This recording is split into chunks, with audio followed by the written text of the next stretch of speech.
Nada do que está aqui escrito é mentira. Se tu disseres o contrário, o problema é teu. Está bem. Começamos já assim. Já estou com medo, já estou com medo. Se quiseres falar do pânico da Feira do Livro... Vamos falar sobre isso tudo. Sim. Se eu me lembrar, se eu me esquecer, por favor, diz-me.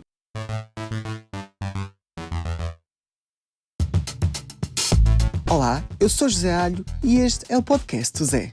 Aqui, além de histórias, trago autores, criadores de conteúdo, revisores e toda a malta que não consegue resistir a uma boa pilha de livros. Bora lá folhear conversas e ideias sem saltar páginas?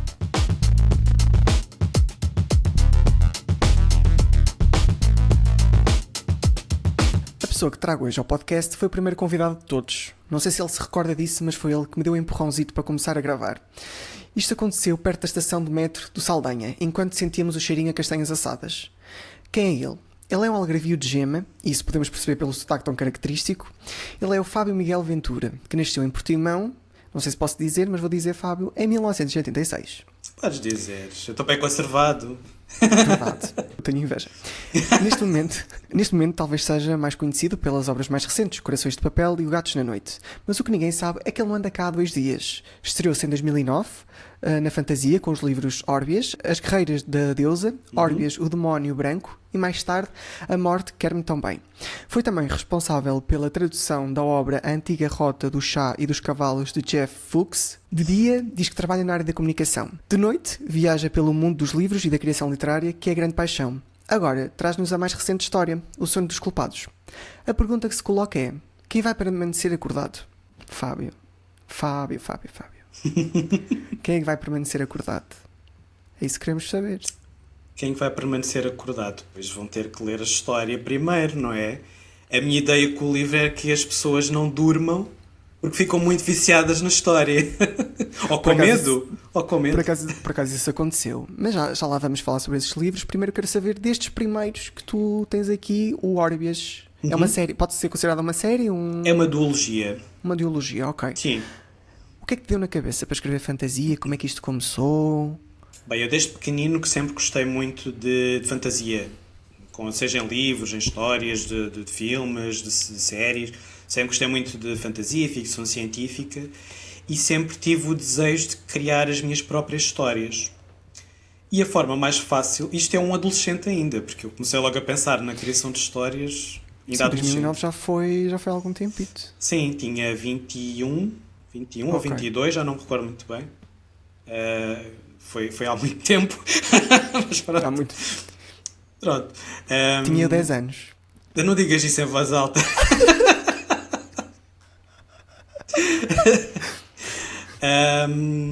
E então comecei a experimentar, a ver se seria capaz ou não de escrever uma história com princípio, meio e fim, com um universo muito próprio. E foi aí que comecei a desenvolver esta história de fantasia. Na altura tinha muita inspiração do anime, da Sailor Moon, okay. de séries de anime desse estilo, e também de outros livros de fantasia que já tinha lido, como Os Mundos Paralelos, por exemplo, do Philip Pullman. Sempre foi um fascínio muito grande. E então vi-me ali numa situação de desemprego, porque eu acabei o curso de comunicação em 2008, e foi quando começou a rebentar a crise. A crise, pelo menos dentro de certas áreas, a área da comunicação foi uma delas. E eu comecei a tentar puxar por mim para outras áreas, neste caso para a literatura, e foi aí que comecei a levar mais a sério a produção deste livro. Tive muita sorte, porque mandei para várias editoras e tive a sorte de ter a Leia, neste caso a Casa das Letras, da Leia, que na altura era ainda é, mas pronto, na altura foi um dos primeiros grandes grupos editoriais a aparecer. E tive aqui uma grande aposta da parte deles, porque a fantasia estava a vender bastante, por causa do Crepúsculo, do Harry Potter. Ok, essa fase. Foi essa fase. Até foi mais devido ao Crepúsculo. Okay. E como era um tipo de fantasia mais juvenil, mais young adult, tive aqui uma grande aposta da Leia, que me pediu logo um segundo livro, também no mesmo universo, foi uma continuação, que saiu no ano seguinte, em 2010. E eu aqui fui quase que, não digo lançado aos lobos, nada disso, mas vendi bastante, não estava à espera de vender tanto. O primeiro livro chegou à segunda edição muito rápido, tinha muita gente a ler, eu também fiz muita divulgação em escolas, E realmente foi aqui um período muito intenso da minha vida, porque assim do nada um rapazinho jovem conseguiu entrar no mercado editorial desta forma, com esta grande aposta. Pronto, aqui antecipando um bocadinho mais, depois veio outra crise. Isto é... Estou sempre rodeado por crises. Sim, já lá vamos também. E então, infelizmente, a crise afetou o mundo inteiro, não é? E afetou muito o mercado editorial. A Leia, assim como todas as outras editoras, foi muito afetada e fez alguns cortes nos custos e com alguns autores. E eu, infelizmente, fui um dos autores. Foste cortado? Fui cortado, por assim dizer, porque eu na altura já estava a produzir um livro, já estava bem avançado, já vou falar um bocadinho sobre ele também. Mas infelizmente não funcionou. Não foi um divórcio complicado. Eu percebi perfeitamente a situação. Claro que fiquei muito triste porque fiquei abandonado, não é? Claro. Mas infelizmente não funcionou. Eu gostei muito de trabalhar com a Leia, mas pronto, tive que me fazer à vida e começar a trabalhar noutras coisas. Eu não abandonei este livro, que é A Morte Quer-me Também. Ok. Não abandonei. Ele veio 8 ou 9 anos com este livro. 2020, não foi? Foi quando eu decidi autopublicar A Morte Quer-me Também. Porque todos os anos tentava às editoras todas, mandava sempre os mails, reescrevi o livro várias vezes, tentei tornar-me mais comercial, às vezes tornei mais fora da caixa, tentei várias estratégias e eu realmente precisava de exorcizar este livro. E foi aí que decidi a autopublicação através da Amazon, que tem um conceito de autopublicação muito interessante, que é, o livro não existe fisicamente, mas se a pessoa comprar, aquilo é produzido, é como se fosse um print on demand. Uau! É muito interessante porque não há custos de produção muito elevados e não fica num armazém. A pessoa, se quiser, compra e a Amazon, no espaço de 2 dias, imprime o livro e pronto.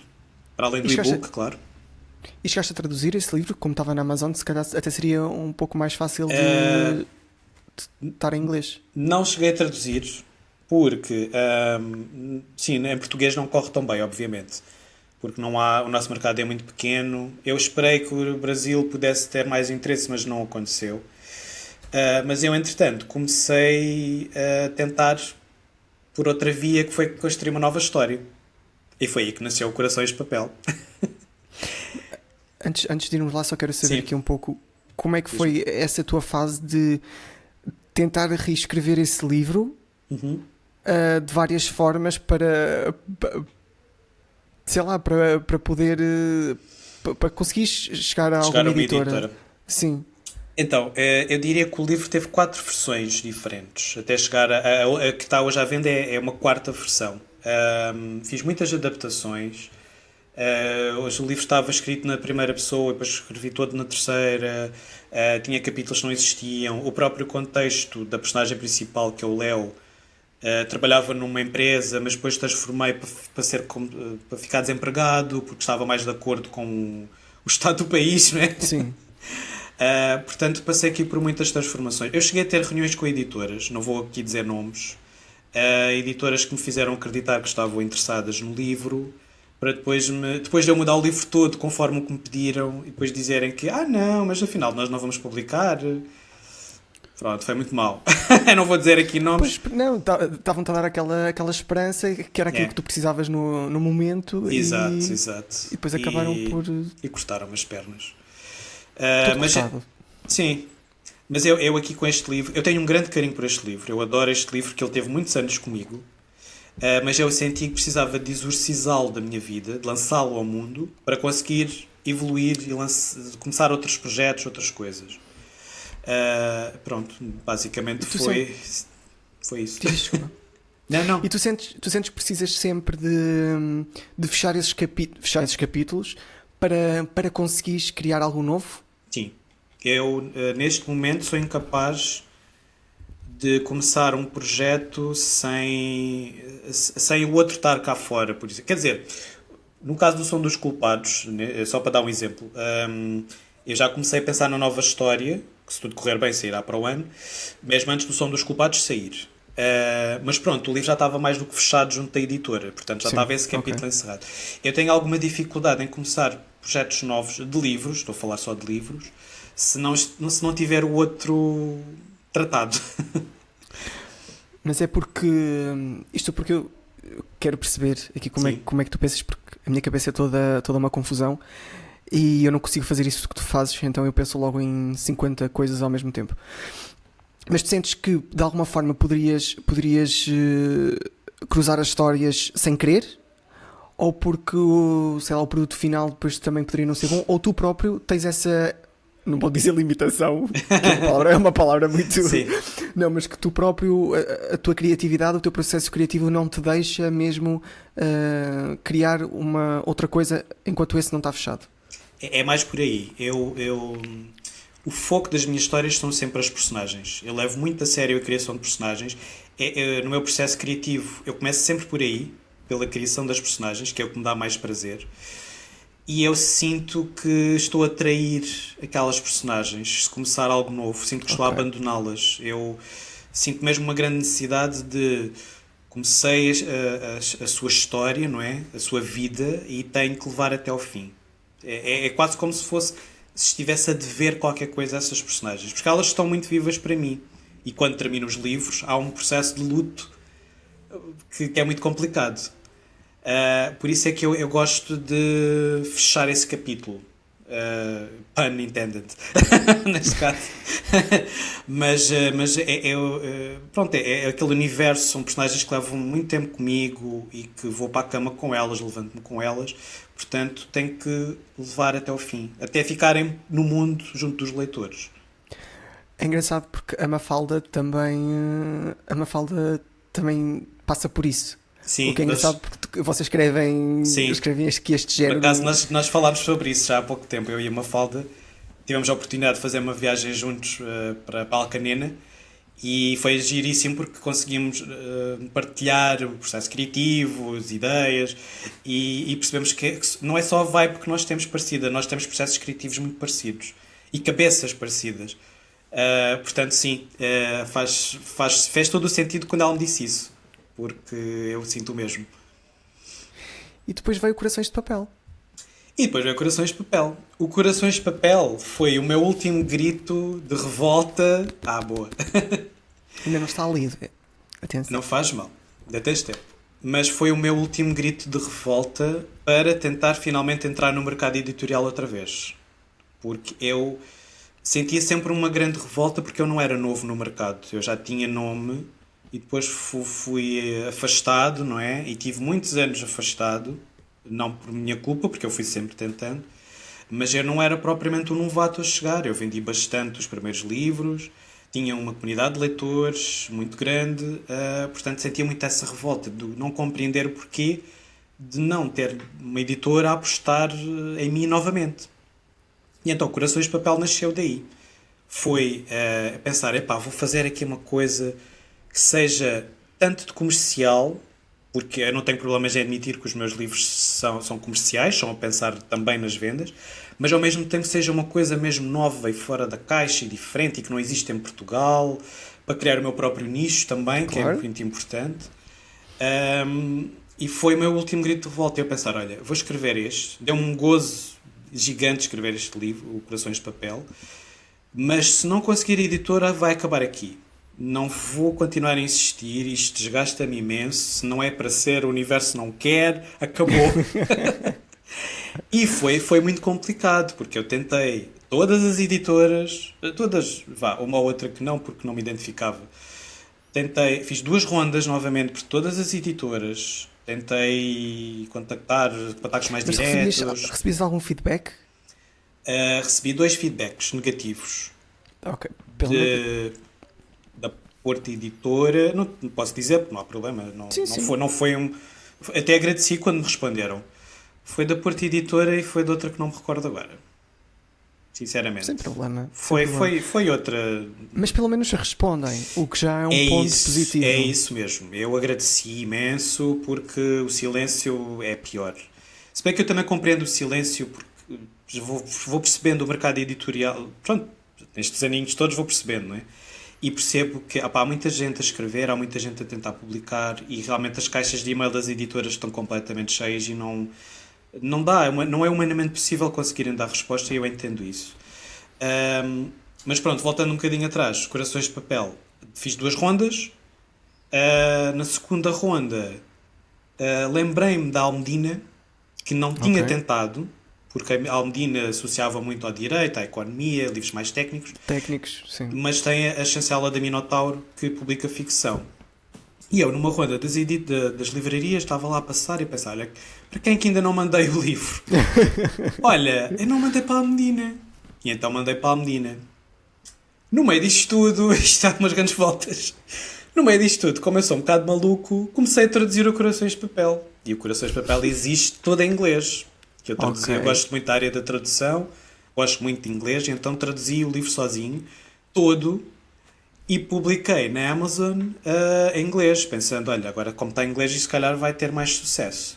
2 dias depois de ter publicado na Amazon, recebo um telefonema da Almedina a dizer, vamos publicar o teu livro. Parecia o Karma a gozar comigo. Ai, tu pensas que é esperto? Tu Pois. pensas que é esperto, mas nós vamos dar a volta a isso. Exatamente. Depois eu perguntei logo, olha, estou muito contente, obrigado pela oportunidade, blá blá blá, mas eu publiquei o livro em inglês há 2 dias na Amazon. E ela disse-me, então, tira. Tira já. Tira já! Porque depois percebi que lá no contrato de edição está lá uma cláusula sobre as traduções e tal, pronto, isso é um grande problema.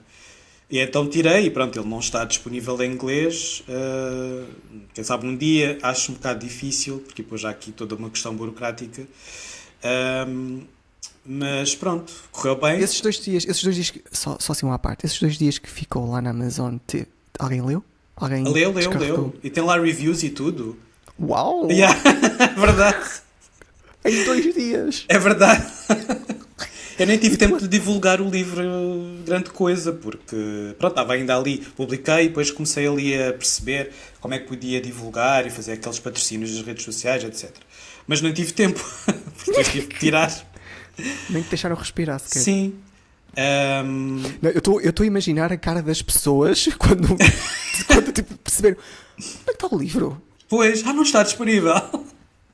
Mas tu disponibilizaste gratuitamente ou tinha um custo? Não, tinha custo. Tinha custo. Ainda por cima. Se bem que aquilo tinha lá uma parte que era um programa, é o programa da Amazon O Unlimited. Kindle. Sim. Aquilo estava disponível para algumas pessoas que tinham uma subscrição qualquer. Era o Kindle, deve ser o Kindle Unlimited. Sim, eu penso que sim. Durante uma semana acho que ficou disponível gratuitamente. Mas pronto, foi assim um bocado o universo a gozar com a minha cara. Foi muito engraçado. Como é que o livro foi recebido? É Corações assim, de papel. eu fui completamente apanhado de surpresa com a publicação. Que, obviamente fiquei feliz, mas era um mundo completamente diferente quando publiquei os Órbias em 2009, 2010. Nessa altura o Facebook estava a aparecer, os livros divulgavam-se em blogs literários e agora nós vivemos numa era do Instagram e do TikTok, o YouTube ainda um bocadinho, né? Mas está muito ainda aqui dentro do Instagram e do TikTok. E eu sentia-me assim um bocadinho um peixe fora d'água, porque apesar de trabalhar na área da comunicação e até trabalho bastante com redes sociais, Sim. mas depois para a parte literária estava um bocadinho fora. Os influencers, quem é que podia ajudar a divulgar o livro. E houve aqui uma pessoa muito importante para o sucesso do livro, foi a Dora. E eu não me canso de dizer, a Dora Santos Marques. Eu falei com ela uma primeira vez, ela mandou-me pastar. Mas depois, felizmente, ela tinha patronos, porque ela tinha acabado de lançar o Patreon.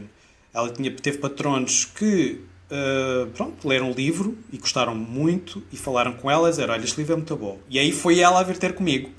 A dizer, olha, afinal...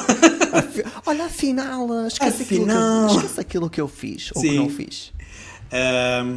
E aqui realmente ela pediu um livro, eu mandei, ela adorou, deu 5 estrelas. Houve aqui também o André Segurado, o Pequeno Devorador, também foi uma ajuda gigante, também me ajudou imenso. E outras pessoas que entretanto surgiram e que foram ajudando. Mas eu diria que assim, os 2 primeiros que me ajudaram assim, mais a arrebentar o livro foi a Dora e o André. E não esperava o sucesso que teve, porque tive muita gente a ler, tive muita gente a pôr nas listas dos melhores do ano e dos favoritos, e confesso que não esperava esse carinho. Modéstia à parte, eu sabia que o livro era bom, não é? Tentei que assim fosse, mas não esperava que realmente chegasse a tanta gente. até porque da parte da editora a parte de divulgação e comunicação não era assim tão forte. Ok. Teve que partir também muito de mim. E consegui ganhar assim em pouco tempo uma comunidade de leitores fantástica e que me tem ajudado até hoje no meu percurso. Portanto, foi o Corações de Papel foi a Fênix, foi o Fábio Fênix renascida no mercado editorial. E que tipo de feedback é que a editora te dá em relação no caso, quando o Corações começou a arrebentar? O que é que eles te diziam? Se diziam alguma coisa? Não, eles estavam contentes. Não havia assim também muito feedback. Eu percebi que realmente eles estavam contentes com o desempenho do livro. Eles não tinham e não têm muitos autores portugueses no catálogo. Portanto, também era uma experiência assim um bocadinho nova, mesmo esta parte do mundo dos influencers, literários. Percebi que também era ali uma coisa um bocadinho nova para eles. Não tinham tanta experiência. Portanto, isso também abriu algumas portas para que eles pudessem começar a apostar mais nisso. Por exemplo, o envio antecipado de livros para influencers, antes mesmo do lançamento, era algo que não faziam. E eu sinto que ajudei também um pouco nessa parte. Mas sim, o feedback foi sempre bom, tanto que depois ficaram interessados num segundo livro. E pronto, mas correu muito bem. O Corações de Papel correu muito bem. Esse será uma das minhas próximas. É o que falta, quer dizer, o Orbias, mas esse acho que já não vai ser possível. Mas acho que também não é muito a tua onda. Pois, mas pronto, a mim dos 3 últimos só me falta o Corações, porque comprei na feira. Fizeste muito bem. Estava mais barato, Fábio. Na hora H, obviamente. Na hora H. E agora, passando para o segundo livro. Sim. O segundo livro. Sim, o segundo... O livro seguinte. Eu nunca corrijo as pessoas quando dizem que o Gatos é como se fosse um segundo livro. Porque a partir do Corações de Papel para a frente foi como uma nova vida, uma nova carreira. Portanto, eu nunca corrijo porque, de certa forma, é uma fase diferente da minha carreira. E é como se fosse um segundo livro. O Gatos e agora o Sono, como se fosse um terceiro. O Sono é o sexto, mas para algumas pessoas é o terceiro. Pronto, não há problema. Mas pronto, o Gatos. Que nó no cérebro, esse livro. No bom sentido. No bom sentido, mas... Porque eu adorei o livro. Nunca tinha lido nada igual. Foi uma coisa incrível. E foi aí que... Acho que foi aquele primeiro livro que eu... As pessoas dizem, e tu próprio dizes que tu tens uma escrita muito visual. Assim, não é? Uma escrita visual. Sim. E acho que foi aquele primeiro livro que eu consegui criar todo aquele mundo que tu criaste na minha cabeça e imaginei tudo, como é que poderia ser, em que locais aquilo se poderia passar. Foi incrível, foi uma leitura incrível, imersiva. Sim, eu sou muito influenciado por filmes, por séries, por videojogos. Eu também gosto muito de jogar. Tudo o que tenha histórias fortes para mim é uma boa influência. E daí a ter uma escrita muito visual. Porque eu próprio gosto de ler livros que também me proporcionem isso. Gosto muito de visualizar, não descrições a exagero, mas o suficiente, a quantidade suficiente para tu conseguires depois criar na tua própria imaginação. E realmente o Gatos, agora pegando mais no Gatos na Noite, o processo foi, sim, tu dizes que foi imersivo e foi um nó no cérebro e tudo mais, mas não foi um livro muito consensual. Pronto. Okay. Eu não tinha noção que podia não ser um livro consensual. Porque quando escrevi o Corações de Papel, que é muito Fábio também, mas o Gatos na Noite é mais Fábio ainda. Porque o Corações foi um bocadinho mais virado para o thriller um pouco mais comercial, com o seu lado fora da caixa, obviamente, mas eu quis ser ainda mais fora da caixa no Gatos na Noite. E muitos leitores acharam que eu fui demasiado fora da caixa.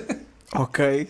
Porque eu pensei, olha, o Corações de Papel correu super bem, muitos leitores, muito carinho de parte das pessoas, e então vou dar novamente algo ainda mais fora da caixa para as pessoas pensarem, realmente o Fábio é aqui uma coisa diferente. Lá está o nicho que eu quis criar. Sim. O nicho que eu quis criar.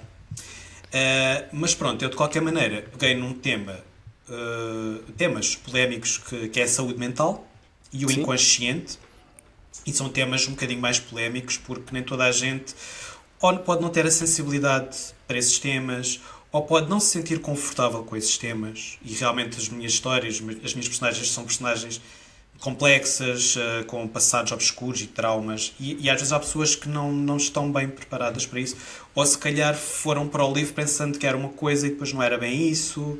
Tive todas estas situações, por isso é que eu digo que não foi um livro muito consensual.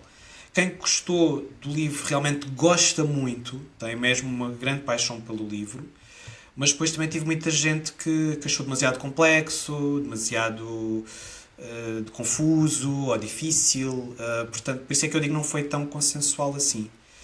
Eu tenho um enorme carinho pelo livro, eu tenho por todos, vá, mas o Gatos tem aqui qualquer coisa de especial que eu não sei explicar. Estas personagens, este mundo que eu criei, tem ali qualquer coisa que...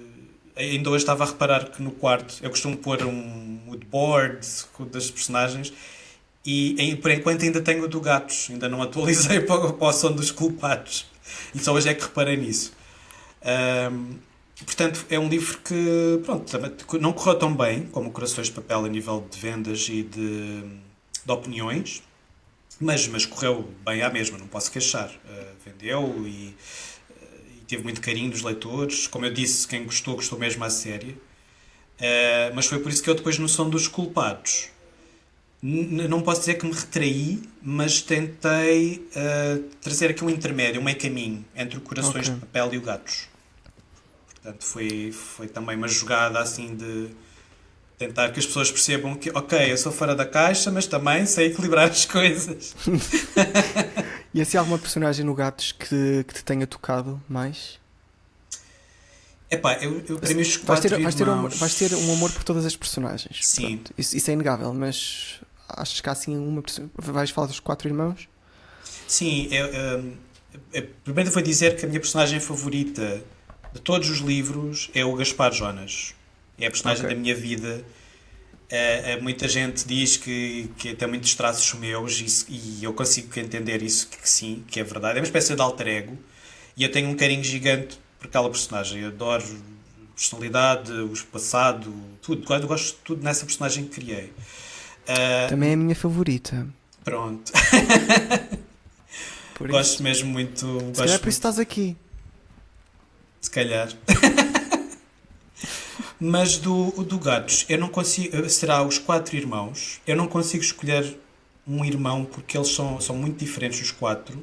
Eu tenho motivos para gostar de cada um dos 4. Diria que se calhar o Jeremias tem um bocadinho mais carinho da minha parte. Porque me revejo mais na sua personalidade, nos traumas, nos passados. Uma personagem que também está muito ligada ao bullying, ou àquela dificuldade em equilibrar o seu lado obscuro, o seu lado negro. Se calhar dos 4 irmãos, se tivesse de escolher, seria o Jeremias. Seria? Sim. Ok. Mas lá está, é como tu dizes, eu tenho carinho por todas. São os teus filhos? Os meus filhos. Coitadinhos. Olha, para essa... Em específico, para essa história, onde é que tu foste buscar inspiração? Porque é isso que eu quero saber, porque eu não sei como é que uma pessoa guarda tanta criatividade dentro dela. Eu queria também um pouco para mim, por favor. Estás a falar do Gatos na Noite? Neste momento estou a falar do Gatos. O Gatos, sim. Então, eu sabia que queria criar uma história sobre o inconsciente, que é uma área que gosto muito. O inconsciente, o surrealismo, os sonhos, essa parte mental é uma coisa que me atrai muito. E especificamente as teorias do Carl Jung, que estão presentes no livro. O Carl Jung era uma espécie de... Para quem não conhece, pronto, era também ligado à psicologia, pronto, cientista, teórico, pronto, e ele teve aqui várias áreas de trabalho, mas ele é muito na linha do Freud, mas eles até houve uma altura que se chatearam porque seguiam linhas muito diferentes, porque o Jung é um bocadinho mais virado para a parte, não diria sobrenatural, mas ali um bocadinho de esotérico. Ok. O Freud é um bocadinho mais científico, o Jung é mais criativo nas suas teorias. E eu sabia, eu gosto muito dessa área, dessa parte da psicologia, por exemplo, o inconsciente coletivo, pensarmos que nós herdamos nos nossos genes e na nossa mente coisas como o medo. Porque é que nós temos medo de um tubarão, por exemplo, ou nascemos com medo de uma cobra? Ele defende que nesse inconsciente coletivo nós já trazemos esse medo dos nossos antepassados.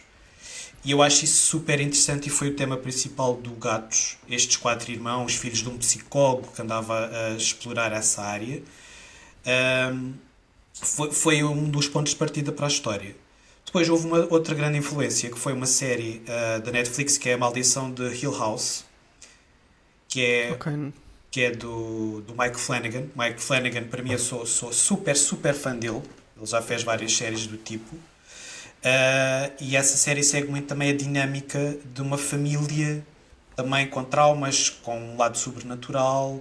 É o que eu chamo de terror com coração, porque é aquele terror psicológico, mas depois tem ali muita emoção e as dinâmicas das famílias, e eu gosto muito dessa área e quis explorar isso numa história minha. E foi aí que nasceu o Gatos na Noite, com essas duas grandes influências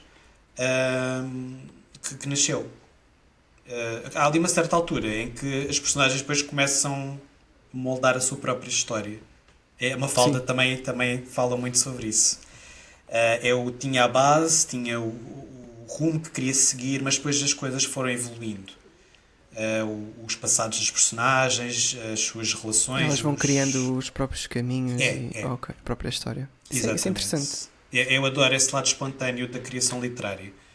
É difícil, é muito difícil porque há muitos momentos em que nós não sabemos que rumo seguir. Porque como não temos um plano muito bem estruturado, tens só assim uma ideia de para onde é que queres ir, mas não tens logo a estrutura, o índice, olha, capítulo, lá tem os capítulos todos, é só escrever.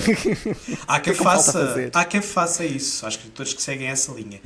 Eu gosto mais deste lado espontâneo, a história vai nascendo, eu tenho as personagens. Tu sentas e escreves tudo seguido, certo? Sim.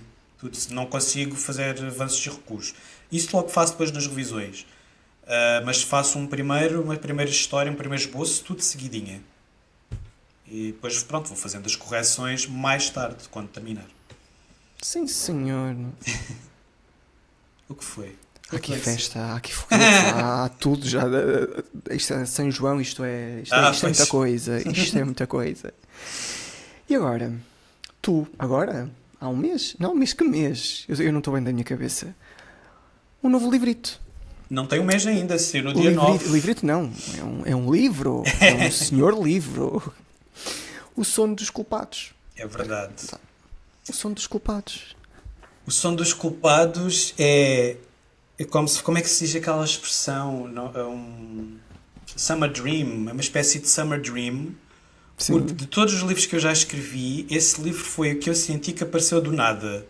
Claro que levei meses a escrever, mas quando penso do processo criativo desse livro, fluiu tão bem, nasceu tão bem a história, porque eu já tinha, lá está, as personagens já estavam muito vivas antes de começar a escrever, e foi muito fácil de escrever. Foi rápido, pronto, eu admito que escrevo muito rápido, que quando digo isto a alguns colegas escritores, eles olham para mim com ar de terror. Como é que tu escreves tão rápido? Como é que é possível? Isso não pode estar bom, esse livro não pode ser bom. Está horrível. Está horrível, não tens tempo de escrever uma coisa. Mas eu realmente fico muito obcecado a escrever. E daí eu dizer que é eu acho que não é bem esta expressão Summer Dream. Como se fosse uma urgência de deitar cá para fora. É mesmo isso. É como se fosse. Tu sentes que se não deitas cá para fora, tu vais ficar com uma explodir. ansiedade tremenda. Não, vais ficar como aquele personagem do Charlie e a Fábrica de Chocolate. Que fica aquela bola. É porque depois tu ficas. É isso que tu disse, uma grande ansiedade. Porque eu, no caminho para o trabalho, eu estava com aquelas personagens no carro e no regresso também, ia para a cama com elas e elas estavam ali com aquela garância de escreve a minha história, escreve a minha história. Despacha-te que eu quero chegar ao fim.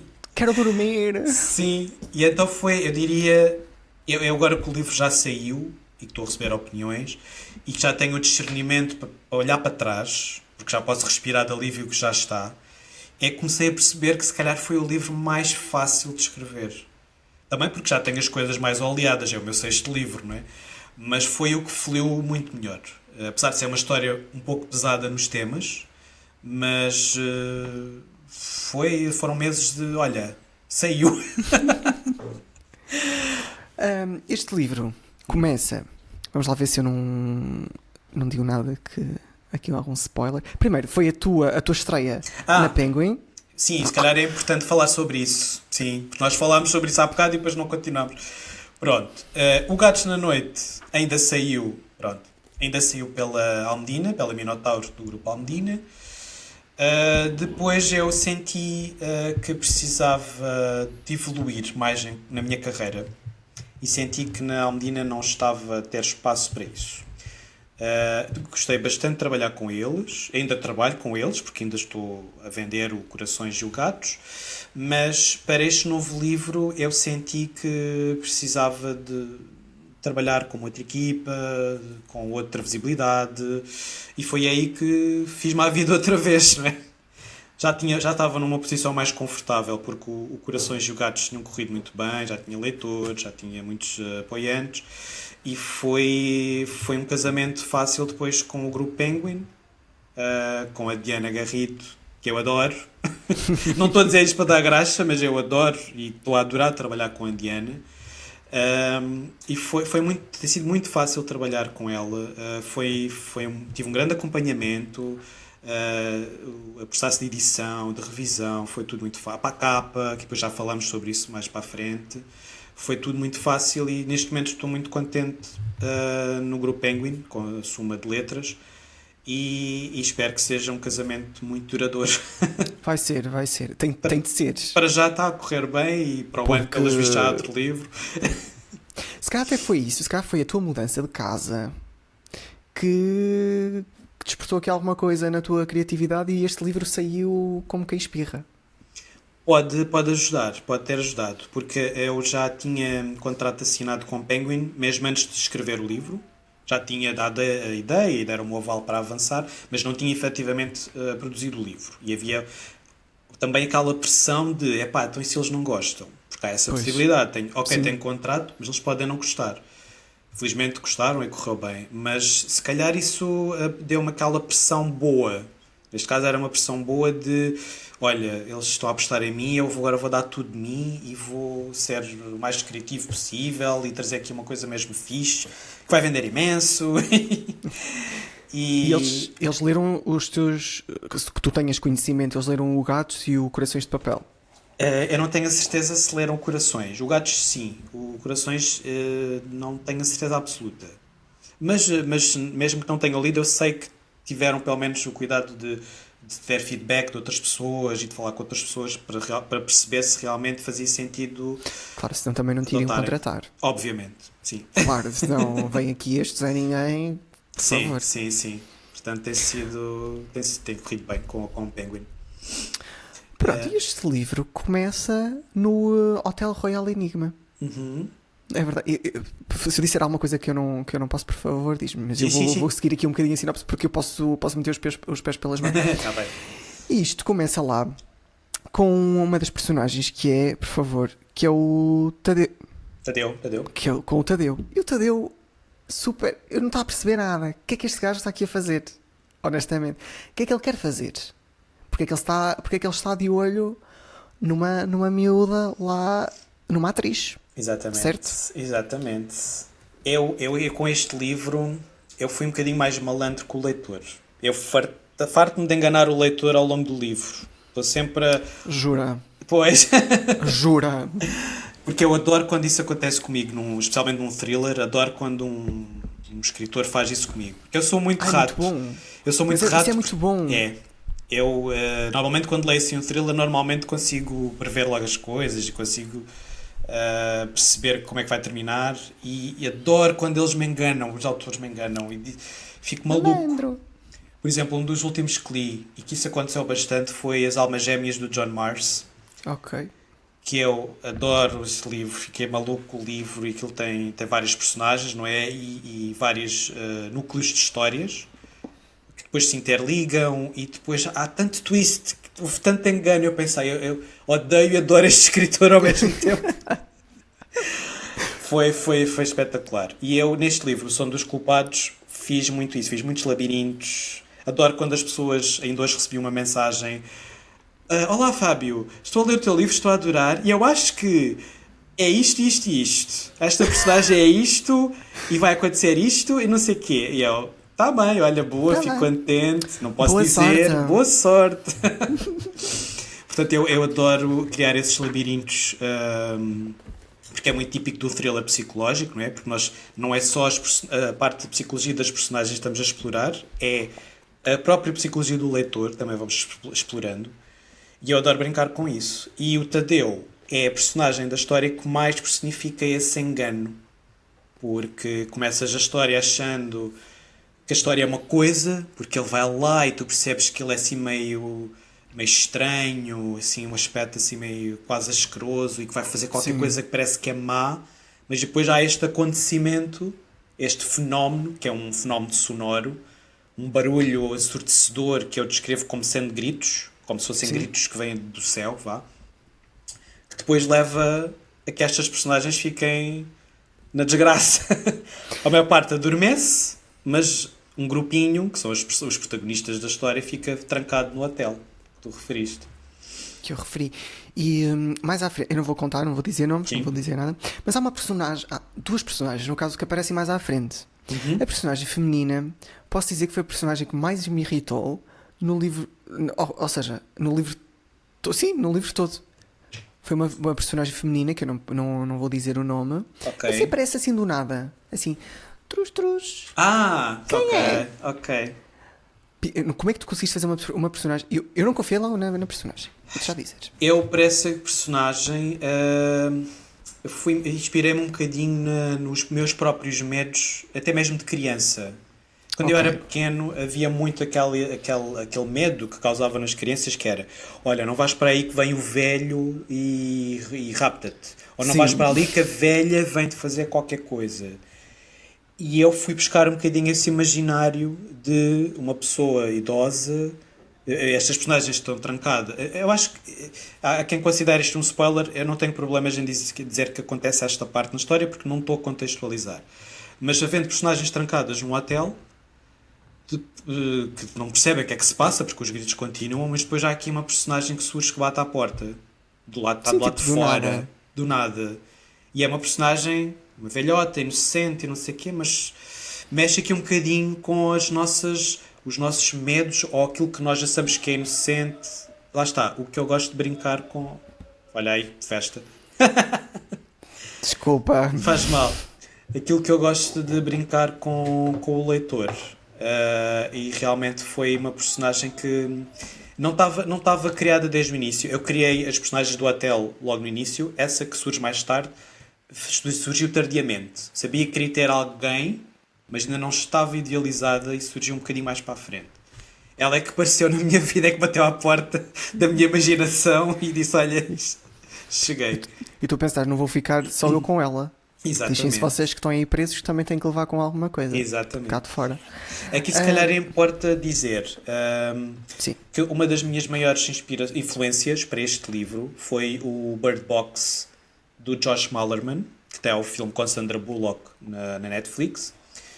É um dos meus livros favoritos também, adoro a história, porque me brinca muito com esta questão dos medos. Porque aqui há um fenómeno, não sei se já viste ou se já leste. Não, vi não? só. Não, na altura vi só um trailer Sim, do filme. do filme, mas ainda não li nada, não vi nada. E a história tem um conceito que eu fiquei completamente agarrado na altura, que é qualquer coisa que surge na rua e que as pessoas não podem olhar para essa coisa, senão suicidam-se.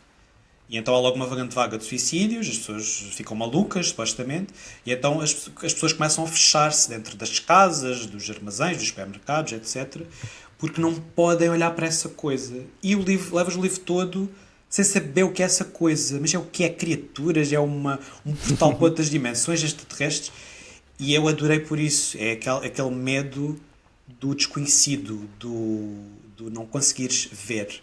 No meu caso, é um som que tu também não sabes de onde é que vem, porque é que causa inconsciência nas pessoas, porque é que mexe com a cabeça das pessoas. porque é que só mexe com algumas pessoas? E porque é que só mexe com algumas? E porque é que mexe de formas diferentes? Gosto muito de brincar com esses conceitos de uma histeria coletiva, mas é uma coisa que afeta todas as pessoas. Depois uma pessoa começa a questionar todas as personagens. Exato. Será que há aqui algum culpado? Será que há aqui alguém... Será que, sei lá, que está aqui alguém infiltrado? Será que não? É sempre assim. Nós depois, eu acho que depois até acabamos por duvidar de nós. Sim, sim. Eu gosto muito de... Lá está. Em todas as minhas histórias, as personagens são sempre muito cinzentas. Nunca são muito más, nem muito boazinhas. Estão ali numa área, um intermédio, não é? Eu diria que são muito humanas. Todos nós também somos cinzentos, não é? Temos sempre o nosso lado mau. Nós conseguimos ter empatia com todas, exceto aquela que eu não gostei, com todas as personagens na realidade. Porque depois de sabermos o background, de conhecermos um pouco do passado, percebemos que talvez a pessoa neste momento, ou a personagem neste momento, tenha este tipo de comportamento porque houve algum gatilho, houve alguma coisa que despertou isto na pessoa. Exatamente. Até uma das personagens... Há uma personagem na história que é muito odiosa, desde o início. E já tenho recebido mensagens de leitores a dizer: odeio esta personagem, que horror, que asqueroso.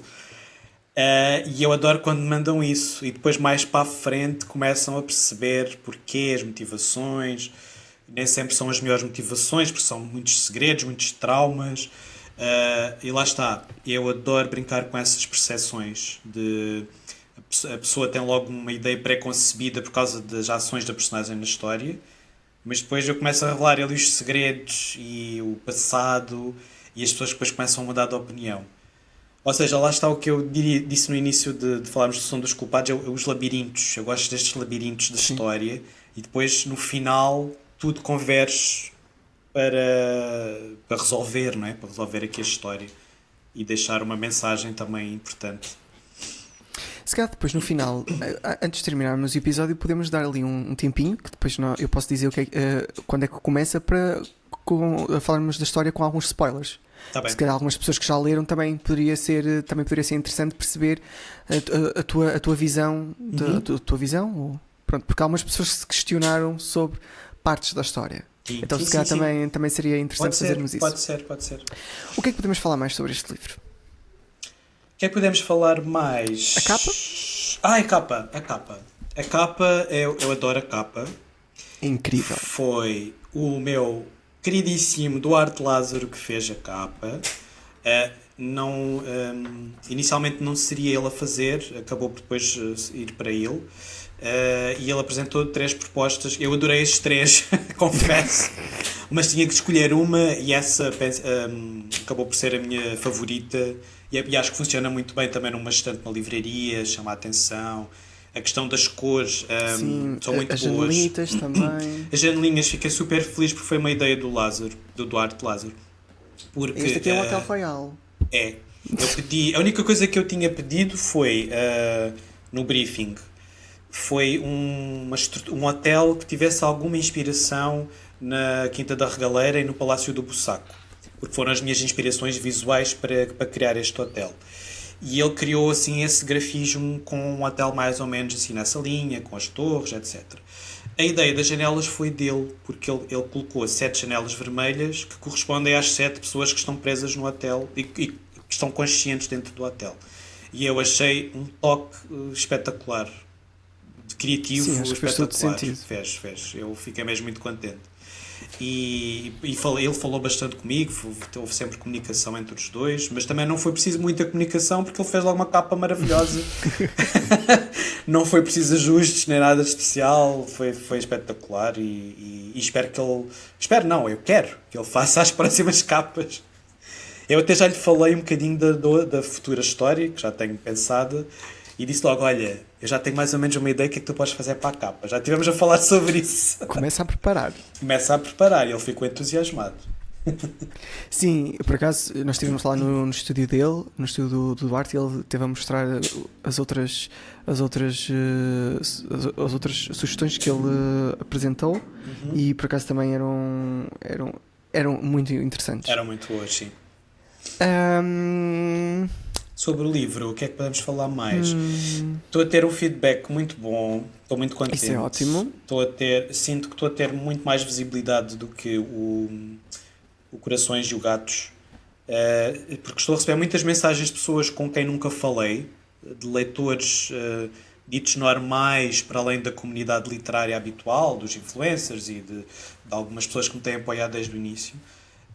E estou a receber muitas mensagens e muitas identificações em stories e acho que, pelo menos até agora, o livro nem sequer tem um mês, eu sinto que realmente há muita gente a ler o livro e a gostar também, porque há sempre, deixa-me uma crise de ansiedade gigante quando o livro sai, e até receber as primeiras opiniões é horrível, porque pode ser a melhor coisa do mundo, pode ser a pior coisa do mundo, a pessoa não sabe. Tu questionas, tipo, será que já alguém leu? Questiono, muito mesmo. Se calhar ninguém comprou. O comprar, foi só isso, também podem não Quer comprar. dizer, mas tu sabes que há pessoas que receberam, pelo menos de alguns influencers, alguns Sim. criadores de conteúdo que receberam o livro. Por isso, o livro já está na mão de alguém. Mas sim, acredito que enquanto não vem a primeiro o feedback, que Sim. deve ser. É Isso é difícil, estressante. é difícil. Se bem que eu tenho tido sempre um grupo de pessoas, os meus beta readers, que têm dado uma ajuda, antes mesmo de enviar para a editora, eles dão uma ajuda. Neste caso do sono, foi a Daniela, da DNX, eu nunca sei dizer o nome todo. DNLX. É isso, pronto. A Daniela Santos, a Luísa Carvalho, do My Soul for a Book, e o André Segurato, o pequeno devorador. Eles já tinham sido, a Luísa e o André já tinham sido do Gatos na Noite, e agora, para o som dos culpados, recrutei a Daniela. Porque estas pessoas? Porque acabou por nascer uma amizade entre nós, uma amizade muito próxima, e também porque tinham apoiado bastante o meu livro, e eu achei que fazia sentido convidá-los para dar este contributo, que eles aceitaram logo, porque eu precisava de ter... É importante ter aqui uma visão de quem lê muito, de quem faz reviews, é muito importante ter este contributo. Tenho outros amigos que também leram, mas aí dão um contributo noutra perspectiva. Sei lá, tenho um amigo que faz... É muito bom a detectar erros, a gralhas, também ajuda nesse aspecto, mas realmente preciso de alguém muito ligado aos livros para me dar essa ajuda na construção da história. Porque por muito que eu adore a história e por muito que eu leia 1000 vezes, há ali coisas que eu não entendo que podem não funcionar tão bem. E, portanto, este livro acaba por ser O Som dos Culpados, e o Gatos da Noite já tinha sido, acaba por ser o contributo de muitas pessoas. Claro, depois da editora e do revisor, Claro. mas tem aqui um dedinho dessas pessoas também. Uma colaboraçãozita. Sim, É sempre bom. exato. Antes de ir, não sei se queres dizer mais alguma coisa em relação ao livro. Não, Antes de irmos estava a pensar... Tu andas também em tour? Sim. É assim, a tour, sim, já tive umas apresentações, vou ter mais, espero ter mais no futuro. Agora, é muito complicado, e se calhar é uma coisa que eu posso falar um bocadinho. É muito complicado ter um trabalho normal, das 9 às 5, e ao mesmo tempo ter uma vida e uma carreira literária. É muito, muito difícil equilibrar as duas coisas. Tenho colegas que felizmente estão a apostar só na carreira, conseguem ter esse apoio, porque vão apostando noutras áreas, também lhes dá algum rendimento. Eu neste momento não consigo viver da escrita, obviamente. Espero um dia que isso possa acontecer, apesar de ser difícil, mas é muito difícil equilibrar, porque o meu trabalho é muito desgastante, a área da comunicação é muito desgastante. Já é difícil vir para casa escrever um livro, e é ainda mais difícil quando depois tenho que fazer apresentações longe de casa, porque eu vivo no Algarve. No Algarve aqui há muito pouca coisa, e para ir, para ir fazer coisas em Lisboa, que é onde parece que tudo acontece, ou no Porto, tenho que fazer uma longa viagem, tenho que perder dias, pronto, não é muito fácil equilibrar esta vida. Tenho algumas apresentações, vou ter no Porto em julho, nunca tive uma sessão no Porto, finalmente vou ter, estou muito contente porque acho que tem lá muita gente que vai aparecer, que já me mandaram mensagem. Que dia é? 11 de julho. 11 de julho, isso sim. É uma sexta-feira. Acho que... sim, ok. Sim. Okay. É às 6... É às 6h30 na FNAC no Norte Shopping. Enquanto estamos a gravar este podcast, amanhã vou ter em Portimão, que é a minha terra. Também com a Dora, não é? É a Dora a apresentar, sim, sim. É a Dora. Sim. E tu vais apresentar algum livro, se eu não estou em erro, não vais? Ou Eu vais vou ter alguma apresentar. Olha, conversa? já apresentei da Susana, a Mar Velho, Ok. no fim de semana passado. Vou apresentar o da Mafalda neste fim de semana e no outro fim de semana apresento o da Filipe Amorim. Uau, isto é... Vou apresentar toda a gente. Não, Olha, é giro porque são amigas. Sim, sim. E são livros que eu já li, já tinha lido antes até deste convite para apresentar. Portanto, é fácil para mim fazer isto. Não tenho problema nenhum e até me sinto honrado, obviamente. Conheci a Susana Marvelho na feira, Uhum. nunca li nada dela, acabei por comprar um livro e depois ela assinou. Super querida, super simpática, gostei muito de a conhecer. Por acaso, este ano... Tem sido muito bom. A Susana já se tornou uma grande amiga, sou muito próximo da Susana. E isso tem sido uma coisa que tem sido fascinante para mim, que é... Pronto, para além, eu já falei um bocadinho dos amigos que criei na comunidade literária. Tu és um deles, já agora.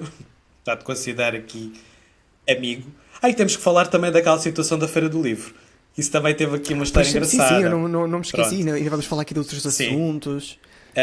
Tem sido giro criar estas relações com estas pessoas, porque eu adoro isto também, adoro novos amigos e partilhar coisas e estamos juntos, já acho giríssimo.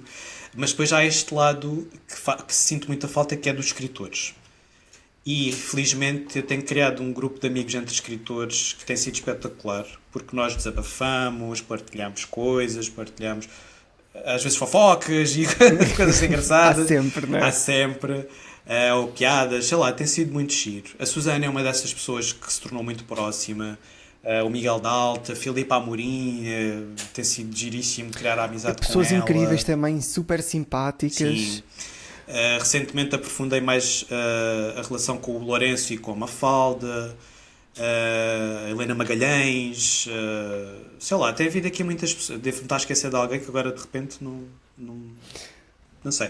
Mas pronto, tem havido aqui um grupinho de pessoas incríveis que são escritores e que nós acabamos por nos entreajudar. E esta questão de, por exemplo, ir apresentar o livro delas, para mim é incrível porque eu não tinha isso em 2009 e 2010 e agora sim estamos num período em que há mais apostas em autores portugueses, mas também há mais união entre autores portugueses que se entreajudam, mesmo de editoras diferentes. Até porque acho, eu vou dizer aqui uma coisa, mas até porque acho que grande parte de vocês já passaram por situações em editoras anteriores que acho que também criou essa ligação entre todos e que ajudou muito. Sim. E acho isso incrível. Sim. Eu tenho acompanhado algumas situações menos boas de colegas, da mesma forma que também acompanharam aqui as minhas. Não que tenha sido uma situação muito dramática no meu caso, com a mudança de editora, mas pronto, também acompanharam os meus desabafos. Mas sim, também tem sido bom porque depois nós compreendemos, não é? Quando eles vêm desabafar Claro. sobre essas questões, nós compreendemos realmente esse drama todo. Portanto, tem sido ótimo esta questão. Eu também sei que sou um bocadinho, não digo oferecido, mas eu gosto muito de meter conversa depois quando vejo que aparece assim um autor novo, gosto de meter conversa, gosto de fazer amizade, porque eu não tive isso no início da minha carreira. E então gosto, não estou a dizer mentor, mas uma pessoa que aparece assim de novo Sim. é quase como um peixe fora d'água, tal como eu fui com os Orbeez e depois como fui com o Corações de Papel. E gosto de poder ajudar de alguma forma. Pode Estás parecer lá para dar a ingenuidade. Pode parecer ingenuidade minha. De, pronto, ir até com a pessoa dizer: olha, muito fixe, olha, vou partilhar. Lembrei-me de outra pessoa, João Zamit, também, agora mais recente. Também tenho aprofundado aqui a minha amizade com ele. Uma pessoa incrível também. E gosto deste contacto, desta união, este espírito de camaradagem, acho incrível. A Susana Marvelho ainda vem cá parar ao podcast. Tenho certeza que ela ia aceitar. Ela aceita. E conheci o Miguel Alt na feira. Quer dizer, ele sabia quem eu era. Eu também sabia que... Pronto, óbvio que eu sabia quem eu era, que ele era porque eu li o livro dele. Não, mas do nada eles... Então Zé, tudo bem? E eu pensar, nós nunca falamos, como é que tu sabes quem é que eu sou? Mas é engraçado porque vocês sabem realmente quem é que nós somos. Nós sabemos. Isso também é muito bom para nós. Vocês saberem quem é que nós somos e que tanto gostamos do vosso trabalho. Por isso, Sim, é não, incrível. nós estamos sempre atentos. A maior parte de nós, pelo menos esta geração de escritores, nós estamos atentos, nós sabemos quem nos apoia, nós vamos falar e gostamos de falar. E a Feira do Livro de Lisboa é sempre uma canseira para mim. Um grande esgotamento emocional, mas é um esgotamento bom porque nós estamos com toda a gente com quem falamos o ano inteiro, se calhar por mensagens de Instagram ou WhatsApp, e lá na feira é onde está toda a gente e toda a gente está pessoalmente e falamos, mas depois é muita gente. Pois é isso, uma coisa que não nos apercebemos É. durante o ano todo, que vais falando com A, com B e com C. Sim. E depois o alfabeto junta-se todo na Feira do Livro e tu ficas completamente esgotado. Por falar em da Feira do Livro, Sim, Fábio, já sabes o que é que vem aí? já. Eu tenho aqui, isto também foi super engraçado. Eu tenho aqui a tua assinatura, Sim. como é que posso dizer, o teu autógrafo. Sim. Depois isto vai render milhões. E há aqui um asterisco que eu quero que tu me expliques o porquê de estar aqui este asterisco que diz momento de pânico. O que é que Então. aconteceu? Então foi assim. Os imprevistos, não é? Acontecem sempre imprevistos. Na Feira do Estás Livro. calejado.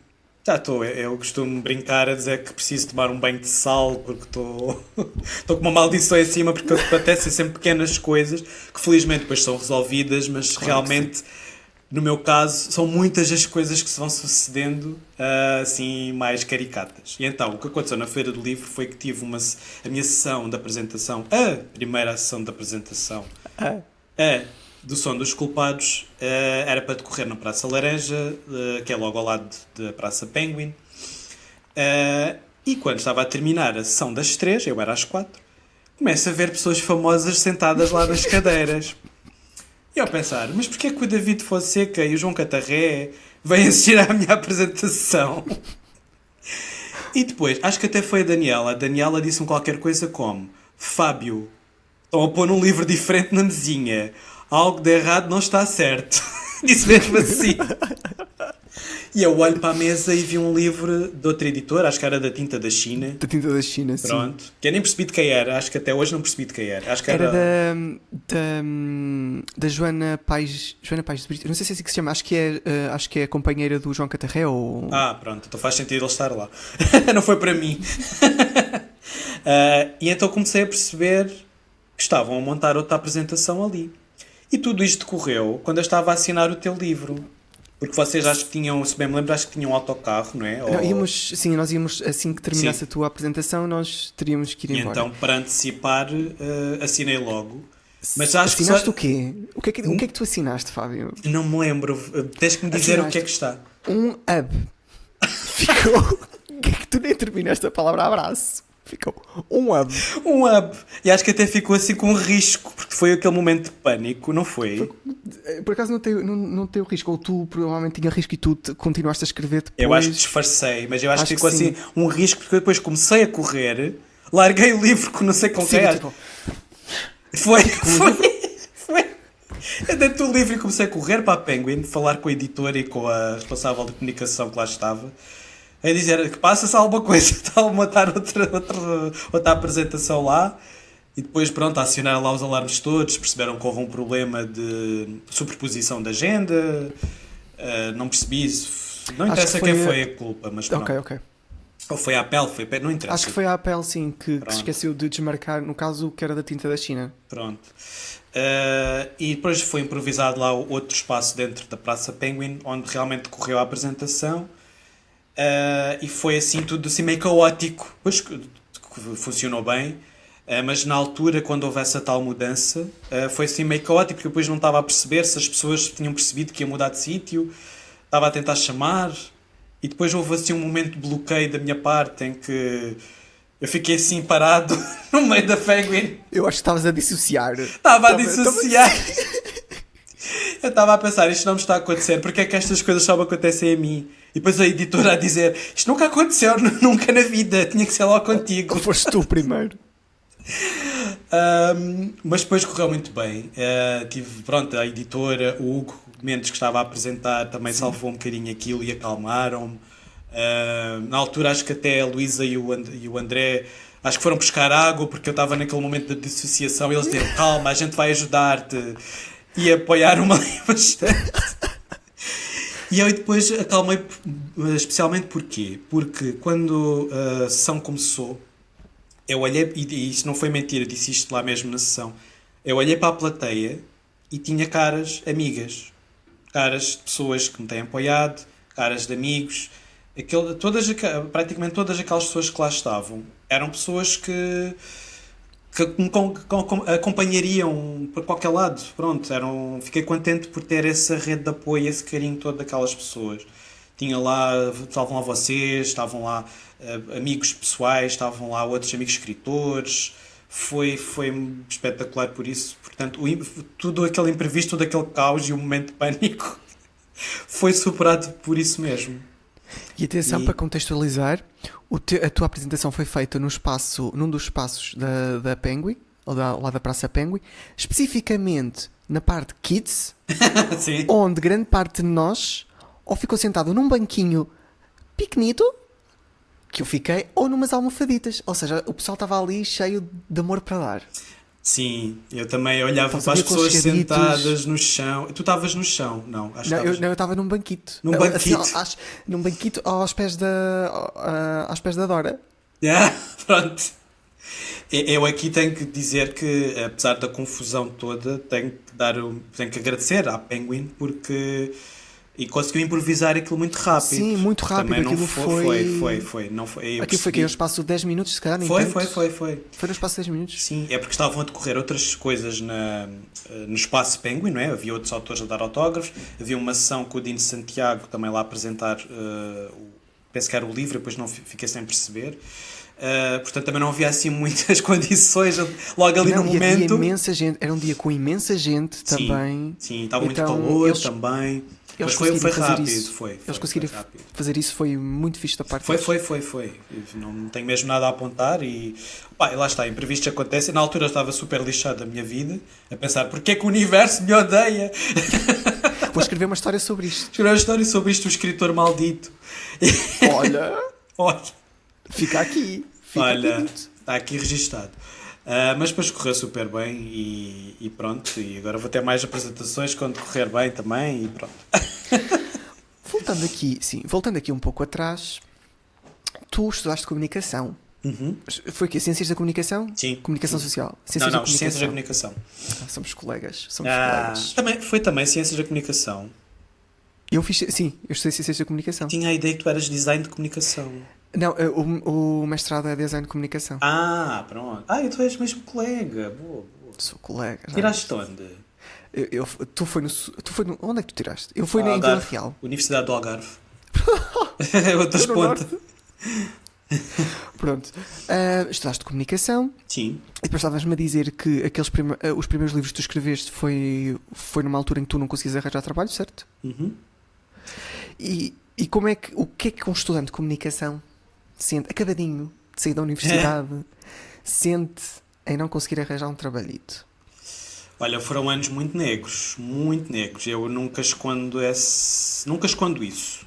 Porque eu tenho muito carinho por pessoas que, mesmo de outras áreas, que se esforçam e que se notam mesmo que se esforçam e depois levam ali a penar e depois tenho que trabalhar noutras áreas que não têm nada a ver, até conseguir realmente trabalhar na área que estudaram. Eu fiquei super deprimido na altura. Normal? Foi muito tempo, porque eu depois via outros colegas que estavam a conseguir trabalho na área. Eu ainda vivia em Lisboa há algum tempo, a tentar arranjar trabalho. Foi mesmo até o dinheiro acabar. Eu quase nem consegui regressar para o Algarve, porque fiquei mesmo sem dinheiro para a renda e para a gasolina. Não. Foi um período muito negro. Eu depois tive que recorrer, porque estávamos mesmo num período péssimo da crise, não havia vagas em nada. Ainda foi numa altura em que os estágios, havia montes e montes de estágios não remunerados. Hoje em dia ainda há, mas não tanto. E depois tive que começar a recorrer a lojas, porque precisava trabalhar, ganhar dinheiro e sobreviver. Comecei a trabalhar em lojas. Comecei por trabalhar numa papelaria do Hospital de Portimão, a vender revistas e jornais. Estava na área. Comunicação. Primeiro estavas a comunicar com o público, depois estavas a vender trabalho que os teus colegas estavam a produzir. Exatamente. Depois evoluí para a Bertrand. Comecei a trabalhar na livraria Bertrand. E mesmo assim estive lá 7 anos. Foi bastante tempo que estive lá a trabalhar. Foi bom? É assim, eu estava... Na altura já tinha 2 livros publicados quando comecei lá a trabalhar. Eu gostei muito de trabalhar com livros. Ainda hoje sinto aquele bichinho de recomendar livros às pessoas, como se fosse um livreiro. Acho que o livreiro nunca saiu de mim. Mas depois comecei a sentir que, apesar de ser uma livraria, não deixava de ser uma loja, com tudo o que havia de mau. A pressão das vendas, a pressão dos clientes mistério e das rankings das lojas do país, etc. Havia uma pressão constante, ao ponto de já não me sentia já não me sentia bem ali. É uma empresa gira para trabalhar, porque realmente é uma empresa que dá muito valor aos livros e à recomendação de escritores, etc. Mas eu é que já não me identificava nada com aquilo. E então despedi-me. Mesmo maluco. Assim, olha, chega, vamos despedir, vamos embora. Pensando eu que, olha, já estou aqui há uns anos, tenho que evoluir, vou-me forçar a conseguir trabalhar noutra área. E despedi-me. Foram momentos horríveis também, porque não consegui trabalho na altura, foi muito difícil. E quis tentar primeiro na minha área, mas como não tinha experiência na minha área, foi muito difícil. E comecei outra vez a ir às lojas. Olha, vou tentar outra loja, preciso de ganhar dinheiro para comer. Mas depois aconteceu quase como um acidente. Eu candidatei-me à Câmara Municipal de Lagos. Eu já tinha entrado em vários concursos públicos da minha área da comunicação. Neste caso foi para a Câmara de Lagos para assistente técnico, assistente administrativo, pronto, trabalho administrativo. E eles na altura precisavam de muita gente, porque tinham descongelado aquela questão das candidaturas públicas, tiveram muito tempo sem contratar e depois abriram-me para muita gente. E eu fui recrutado, fiquei logo nos primeiros classificados, não sabia para que área é que ia, porque nós quando somos entrevistados e podemos ir parar a qualquer lado. Eles primeiro traçam o teu perfil e depois é que te colocam numa área que tenha mais ou menos a ver. Pelo menos a Câmara de Lagos faz isso. E eu não sabia para onde é que ia. E então aquilo até foi uma situação muito engraçada, porque no primeiro dia de trabalho é que eu ia descobrir para que secção é que ia. No primeiro dia? No primeiro dia. Chegámos lá, éramos 14, não sabíamos bem para onde é que íamos. E então aquilo foi feito assim uma espécie de evento onde eles iam anunciando para onde é que a pessoa ia. E aquilo foi muito engraçado. Sim, quase. E então aquilo foi qualquer coisa. Eu na altura estava tão atordoado, não sabia para o que ia. Ainda por cima, Lagos, eu vivo em Portimão, Lagos ainda é uns quilómetros daqui, portanto comecei a pensar, isto é um bocado longe, eu não sei se aguento todos os dias a ir trabalhar tão longe. Cheguei lá e depois até fui o último que fui chamado. E então foi qualquer coisa do género: Fábio Ventura, Gabinete de Comunicação. E tu sentiste uma estrela? Eu a pensar, não estou a acreditar que por acidente vou trabalhar na minha área. Mesmo sendo como assistente administrativo, pronto. Na realidade, eu fui para lá, fui muito bem acolhido, mas na realidade eu comecei a fazer trabalho quase como de técnico, porque realmente tinham muita falta, estavam há muito tempo sem pessoas ligadas à comunicação e precisavam de muita ajuda nesse aspecto, redes sociais, divulgação de eventos, precisavam dali de um reforço. E apesar de aparecer lá como assistente administrativo, na realidade comecei logo a fazer muito trabalho, especialmente redes sociais, que foi onde me foquei mais, e divulgação de agenda cultural. E entretanto já se passaram 6 anos desde que lá estou. E fui evoluindo, subi para técnico superior, etc. E pronto, é uma área que eu gosto muito. Acabo por trabalhar muito com a escrita também, apesar de ter uma escrita mais ligada à comunicação social. Pronto, há ali um lado mais criativo do copywriting para redes sociais, que gosto muito, mas ao mesmo tempo é muito desgastante. É um trabalho muito desgastante, porque uma Câmara Municipal envolve muitos serviços, muitas áreas, muita coisa, muitas associações culturais e desportivas. Há um grande volume de trabalho e de coisas que temos que divulgar. E há muita pressão, porque é muita coisa e temos que fazer às vezes coisas com pouco tempo, muito rapidamente. Pronto, é uma área gira, mas é muito desafiante, mesmo muito desafiante. E depois lá está. Eu depois tenho aqui outra carreira e aquilo que eu falava mais lá para trás na nossa conversa, que já vai numa hora e 20, Pois já. é difícil este equilíbrio. Porque ainda por cima é uma área muito parecida, porque envolve escrita, depois eu tenho que mudar o chip. Tenho que dissociar o Fábio escritor e o Fábio de Câmara de Lagos. E tu, quando tu já sabias, tu foste para o curso de comunicação porque realmente era esse o curso que tu querias fazer ou foi, sei lá, decisão de última hora? Foi um bocado de decisão de última hora, porque eu passei por várias fases. Pronto, eu sempre fui muito das letras e das línguas e dessa área mais das humanidades. Tive muito tempo em que quis ser professor de inglês, mas depois, não, isto professores, já há imensos professores e não convém, ficas no desemprego. Hoje em dia há falta de professores. Hoje em dia estavas bem. Pois. Depois passei pela fase de tradução, que é uma área que ainda hoje gosto muito, a tradução. Depois passei pelas relações internacionais. Depois tive ali uma fase em que quis ir para curso de cinema, porque tinha acabado de abrir na Covilhã. Não existia nenhum curso de cinema de... Ias também para isso? Não. Sim, eu cheguei a ficar colocada, mas não fui. Também eu, porque foi a minha segunda opção. Foi a minha segunda opção e fiquei lá colocado, sim. Acho que estava... Sim, eu na altura não me lembro bem se ainda funciona da mesma forma. Mas eu acho que fiquei colocado, fiquei. Mas depois comecei a pesquisar mais a área da comunicação. E especialmente a comunicação em Faro. Porque percebi que era um curso muito dinâmico e muito diversificado. Porque tinha... Sim. O cinema, a comunicação social, a publicidade e marketing, a divulgação cultural, a rádio... Não tinhas de escolher ramo nenhum, era tronco comum os 3 anos. Eu ainda apanhei o pré-Bolonha, em que o 4º ano tu escolhias comunicação social, cultural ou empresarial, marketing. Não, minto. Nós fomos um híbrido de Bolonha. O nosso último ano já foi uma espécie de Bolonha, mas acabou por ser uma espécie de especialização. Ok. Pronto. E então, tu fizeste especialização em? Foi um misto. É tudo híbrido no teu Foi curso. um misto, porque eu tive cadeiras de comunicação social, mas também tive algumas de organização de eventos e outras de novos média. Na altura era blogs e coisas, não era bem redes sociais como nós conhecemos hoje.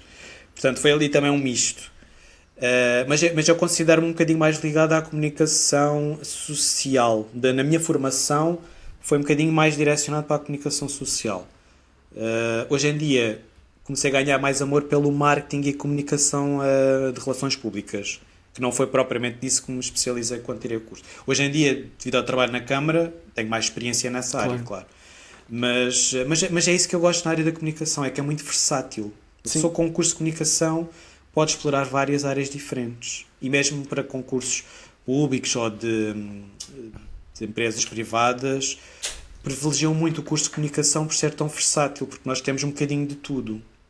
Vou-te dar um exemplo muito concreto. Eu fiz o meu estágio na SIC Radical e SIC Mulher, na produção de audiovisual, era produção de programas, que na altura até havia um programa que era o Mundo das Mulheres, com a Adelaide Souza, também trabalhei muito diretamente com isso.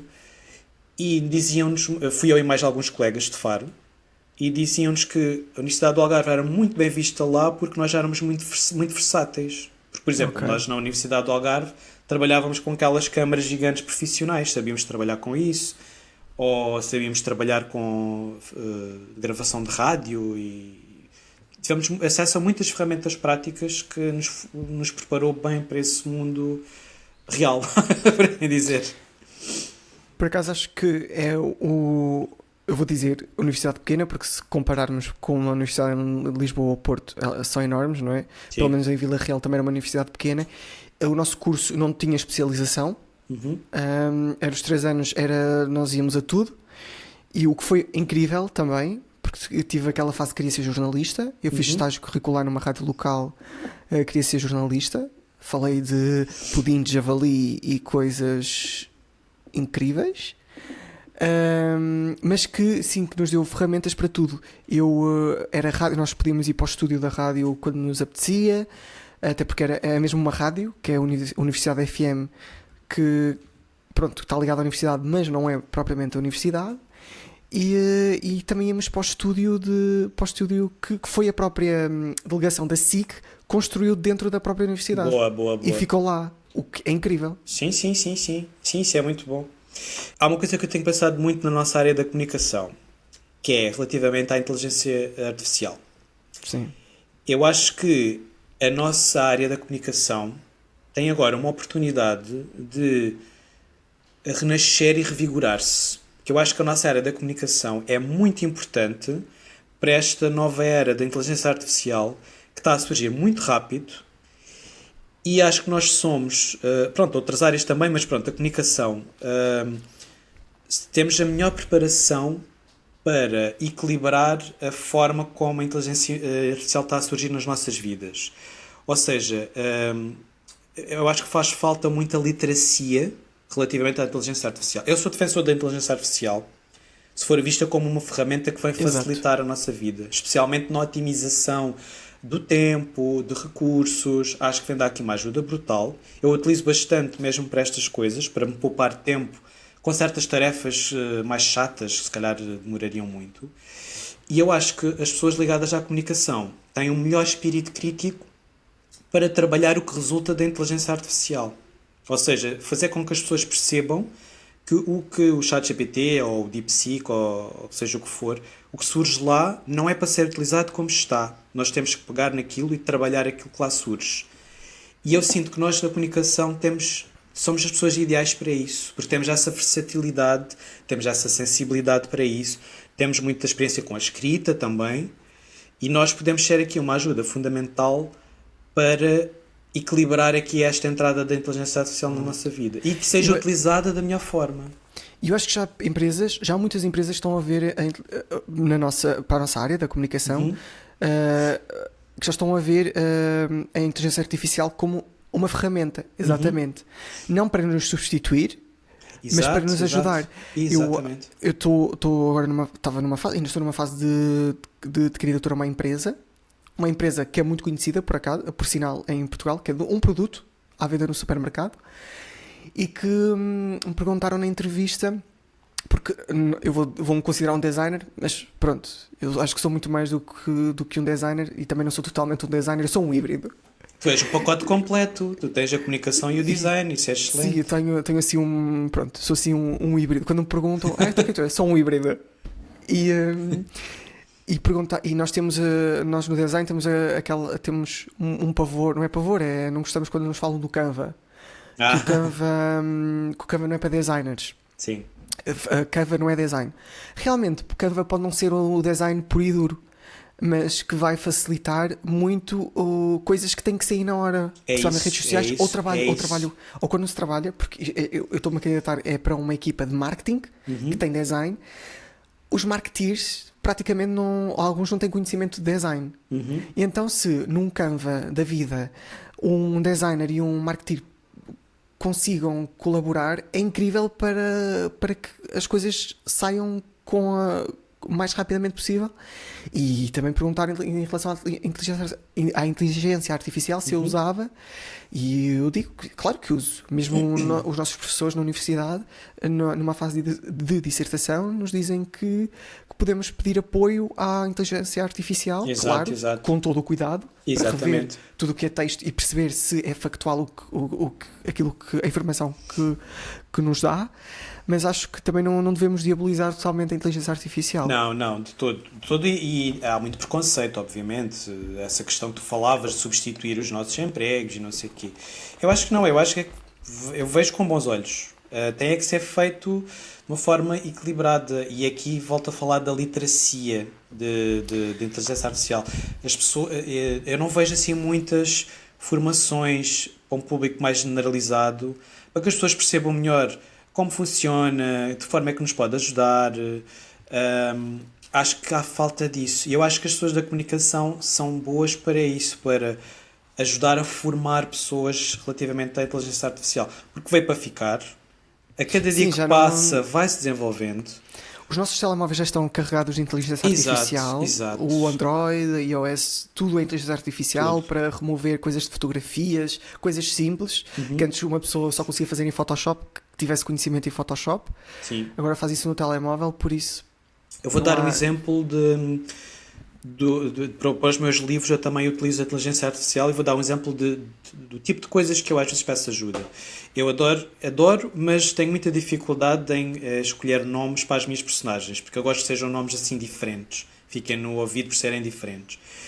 E em vez de andar ali, como eu andei no passado, em sites de bebés, a ver nomes e significados dos nomes, e depois aquilo é tudo muito abrasileirado e não sei o quê, ChatGPT, tenho esta personagem com este perfil, queria um nome que fosse assim meio bíblico, que tivesse um significado blá blá blá blá blá blá blá. Pá, pronto, ajuda, em vez de estar ali a perder uma hora a procurar nomes, dá-me ali logo algumas sugestões que eu a partir daí é que posso escolher e posso ter o pensamento crítico para perceber se funciona ou não. Mas pronto, é isso, tem que haver pensamento crítico. E volto a dizer, acho que a comunicação é ideal para mediar aqui esta utilização da inteligência artificial.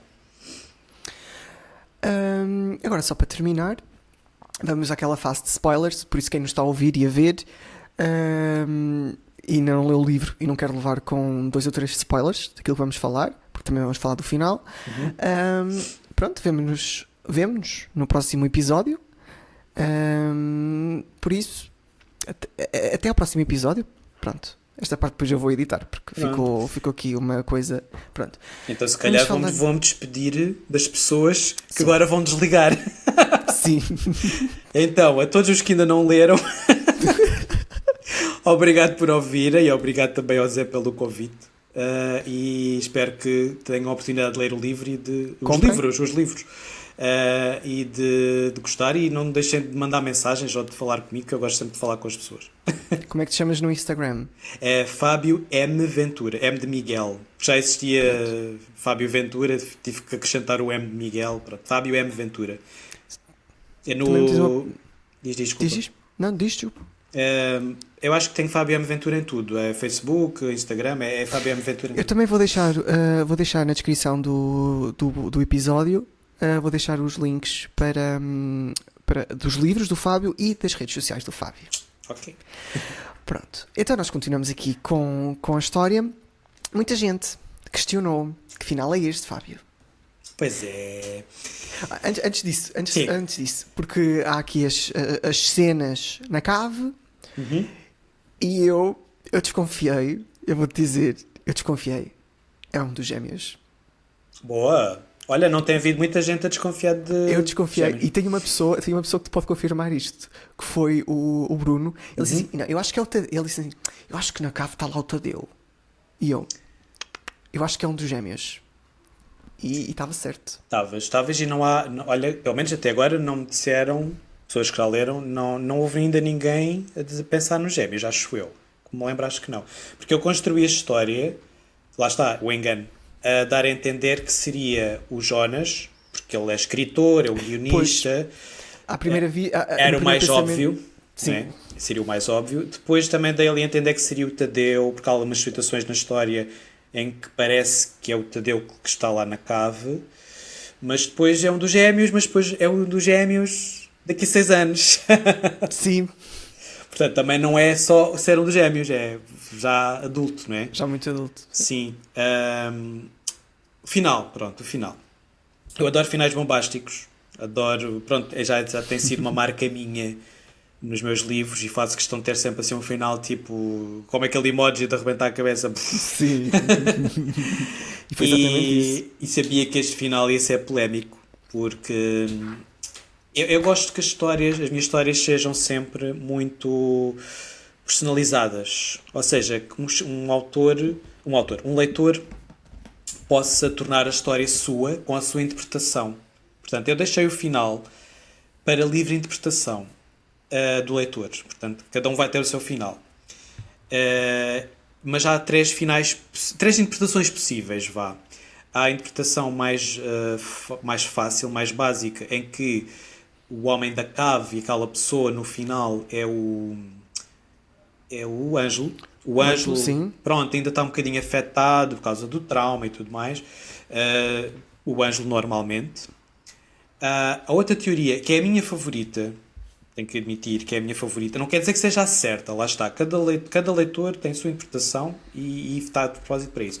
Mas a minha teoria que eu gosto mais é que ah, aquele homem do final é a nova personalidade do Ângelo que se superpôs, ou seja, aquela dissociação, aquela nova personalidade que é o homem da cave realmente, foi criada a partir da dificuldade que o Ângelo tinha a lidar com o trauma. E naquele final dá a entender que essa personalidade desaparece e o Ângelo fica bem, fica tudo maravilhoso. Mas se calhar não. Se calhar Pois aquela. não, é aquela Exato. última frase que ele diz. Demorei, perdão, demorei algum tempo até me virar para ela. Teria de me esforçar mais. Ainda não estava habituado a responder àquele nome. Exatamente, porque o homem da cave só tinha percebido que ele era o Ângelo naquela altura, não é? Portanto, ele não tinha nome sequer. E agora ele sobrepôs-se. Pronto, foi sobrevivência. Ele queria Sim. sobreviver, era uma nova personalidade, uma pessoa nova e queria sobreviver e sobrepôs-se ao Ângelo, porque no fundo o Ângelo precisava de ser libertado, de ser. Ele perdeu o irmão gêmeo ainda por cima, ele perdeu o Tadeu, que era uma figura muito importante naquele trauma todo, perdeu aquelas pessoas do hotel, e ele nunca ficou bem. Ele nunca ficou bem todo aquele tempo. Portanto, também foi uma forma de libertação do Ângelo. Não estou a dizer que foi como se fosse um suicídio, não é Sim. isso, mas é uma. Um descansar final. Portanto, por isso é que eu digo que é a minha teoria preferida, que é, pronto, é o homem da cave. Ficou. Não é tão bom para a mãe, não é? A Isabela, que afinal Sim. não tem ali verdadeiramente o filho, mas se calhar tem ali um novo começo, um começar do zero, porque ela Também também não para era. ela. Também para ela, exatamente, porque ela confirmou que realmente perdeu o Dante naquela altura. Teve aqueles anos todos em que o filho não estava bem, não falava e tinha crises de saúde mental. E ali se calhar também pode ser um começar do zero. Mas depois já há aqui outra teoria mais marada ainda. Que eu também gosto dessa. Tu vais Pronto. falar agora. Que é aquela pessoa da cave, afinal é o Dante. Ou seja, neste caso o Dante sobreviveu à explosão do carro, da carrinha, desculpa. Porque eu até dou ali umas pistazinhas que dão a entender que ele até pode ter saído do carro. Há outra questão que é a mão esquerda ferida. Eu falo muitas vezes na história da mão esquerda com cicatrizes ou a mão esquerda ferida, que neste caso também o Tadeu tinha, não é? O Tadeu também tinha ali a mão esquerda. E estás à procura da parte do acidente, não é? Não, já estou mais à frente daquilo Ah. que depois eu também me leva a crer que Pronto. possa ser isso. Depois, quando chega ao destino do lado do tal abrigo em que a mãe dos miúdos tinha dito, nós não sabemos verdadeiramente quem é que é aquele miúdo que chegou lá, não é? Sabemos Sim. que é alguém que está ferido, que está machucado, que te fala pouco, mas nós não sabemos quem realmente é essa pessoa. E depois há outra questão, é que o Dante tinha uma personalidade muito obscura. Até faço muitas comparações com o Jonas, que também tinha aquele lado muito negro, e identificavam-se muito. O Dante também era um miúdo muito perturbado. E aquele trauma também de ter perdido, neste caso o Ângelo, também pode ter mexido ali com a cabeça dele para ter assumido aquela identidade. Qual é o grande problema desta teoria de ser o Dante? É a mãe. Porque eu considero que uma mãe saberia qual seria aquele filho, não é? Mas ao mesmo tempo, ela também já era uma mãe muito ausente. Ela tinha muita dificuldade em lidar com os filhos adolescentes, ela estava sempre fora. Os miúdos também fisicamente também já estavam muito diferentes, ela demorou muito tempo a chegar até eles.